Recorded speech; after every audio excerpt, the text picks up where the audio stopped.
Hello everybody, my name is Esteban Idrogo, and today I'm going to talk to you about what really grinds my gears. So, I'm going to bring a little history to you. It's going to be a time in the 1800s in the United States when there was a religious revival, and they believed that drunkenness was cursing the nation being the United States obviously, and the 18th Amendment was born, prohibiting the manufacturing of alcohol. And it escalated very quickly, and it failed terribly. Because organized groups, such as mafias and gangs, they sold liquor illegally. And people were able to consume it because if you listen to me in the first slide, I said it banned the manufacturing of alcohol, not the consumption. Hence the loophole. So people were still buying these drinks. The government still tried to enforce and said, hey, wait. You cannot drink. And started arresting people who drank, but it wasn't working. Al Capone was making $60 million a year from these illicit activities. Needless to say that they took away an item that people wanted because of a group that was just louder than the overall majority. And the 18th Amendment failed, and the 21st Amendment came to be. The 21st Amendment repealed the 18th Amendment, hence drinking was allowed again. So how did drinking age come? Not because the 21st Amendment, 21 years of age, it's actually because a lot of people considered 21 being the age of adulthood where people are adults. So therefore, they made the drinking age 21 because it made sense. And it was adopted because the National Minimum Drinking Age Act of 1984 told states they would lose 10% of their highway federal funding if they did not comply.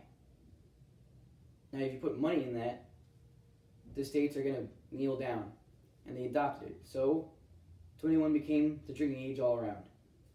But there were exceptions: religious practice, medicinal employment. If you have a reason to drink and you have to drink, then the government will allow you to drink. And now here's where my point comes in about the drinking age being 21. Now, I have 3 websites. And the first one that we're going to visit is drinkingage.procon.org. It's an organizational website, and it is a credible source. So lowering the drinking age would be medically irresponsible. Alcohol consumption can interfere with the development of young adult brains. False, but true. It's true if you don't educate people on the dangers of excessively drinking. If anybody excessively drinks, it will kill their brain cells and would actually dumb them down. So if you were to educate people, all people, on the dangers of excessively drinking at an early age, then they'll understand that, hey, I have to drink responsibly. And the second point to bring up is it's going to create more unsafe environments because now people are just going to consume more alcohol, and there's more people consuming alcohol, and that's dangerous, which is also, in my opinion, false. Think about it like this: 18 to 20-year-olds are going out drinking because they can't legally drink. They have to go to a party and they have to kind of hide and drink. Now, if they were given the access to alcohol legally, they're not doing that anymore. They can now throw their own little parties under the supervision of their parents in their own homes where it's safe.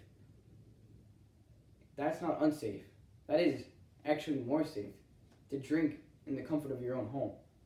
So these 2 points are already invalidated.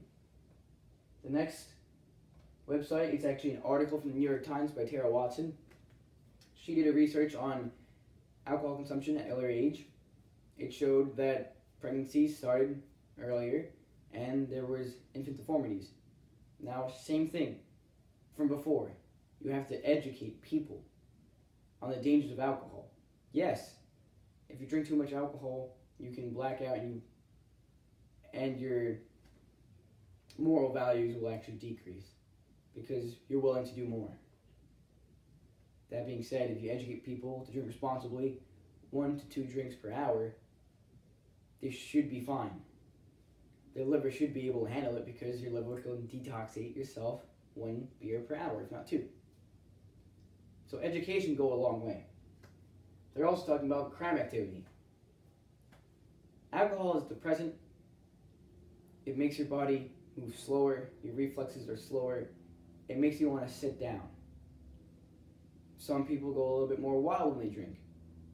But the more you drink, the more your body just wants to slow down and relax, because it is a depressant.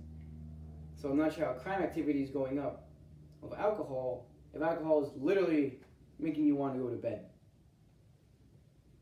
In my opinion, and with research, as you grow older, you seek more thrills.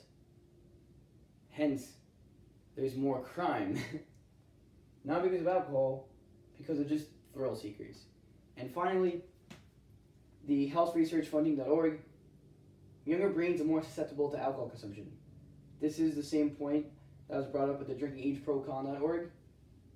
Can easily be solved. Education. More people drinking can create more unsafe environments. False. More people can drink inside their homes in a safe environment, and when you're 18, your parents can actually supervise you. There would be easier access to alcohol. False, because there's already easy access to alcohol. If your parents are cool with it, they'll buy you drinks. If your older brother or sister's cool with it, they'll buy you drinks. A random stranger on the block can buy you a drink. Your friends that are older can buy you a drink. An 18-year-old is not going to have a tough time having access to alcohol, especially once they get to college, when there's parties almost every week. So all these points are invalidated. The drinking age should be 18 because it benefits everybody. So, what I mean by benefiting everybody, it benefits the parents because their kids can drink at home safely. It benefits the kids because now they don't have to wait as long to drink. They don't seek out for that thrill. They don't have to build up that patience. It benefits all the consumers because they don't have to worry about accidentally buying a drink for someone that's a minor, because now those 18-year-olds and those 19-year-olds are of legal age. It benefits the producers because now they're selling more product, and it benefits the government because now they're gaining more money from a taxable product because more people are buying it. And now my favorite part is you can join the military at the age of 17 with parental consent and the age of 18 without parents. You can become a lifeguard at the age of 15.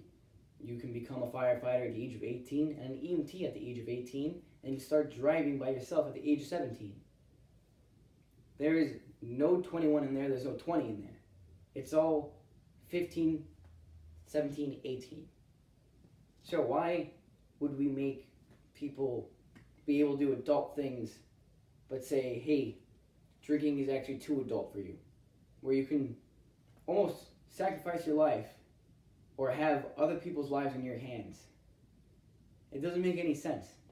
So we should lower the age just out of a moral value, because we're making all these people do stressful things, but then not letting them sit down, crack open a cold one, and relax. So that's my speech. Thank you for listening.